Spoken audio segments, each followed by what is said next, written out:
Jesus began his day alone with God. How many times have I mentioned that to you about starting the day with prayer and getting alone, having a quiet time? If you're going to be a follower of Jesus, a follower does what the leader does, right? Well, somebody says, well, I pray. How often do you pray? Well, once in a while. No. If you are really a follower of Jesus, prayer is a major part of your life. In fact, how do you start the day off living in this world without talking to God? In the morning, you hear my voice, O Lord. In the morning, I prepare a prayer, a sacrifice. So our prayers are like sacrifices going up to God for you, and I watch and wait for you to speak to my heart. Mark 1:35, and in the morning, long before daylight, he got up and went out to a deserted place, and there he prayed.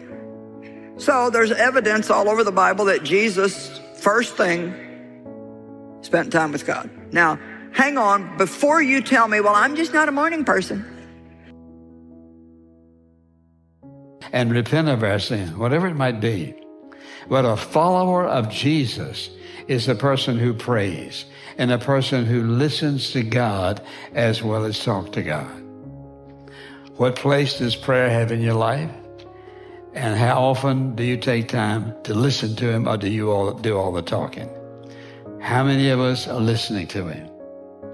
When is the last time you got on your knees, or you got by yourself in your particular place to pray and just said, Lord, today I'm not going to tell you anything. I just want to listen to you. Every time there's anything hurting me or bothering me or pressuring me, or there's a heaviness in my heart, or there's a challenge, I want to have a conversation with God and watch and wait for him to answer me in my life. Prayer is so powerful.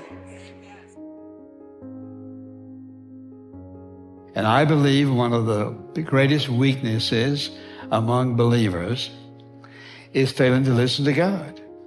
God is the sovereign God of this universe, Lord, Master over all things, who requires our obedience, surrender, and our acknowledgement of his rule as God in this society and in this world.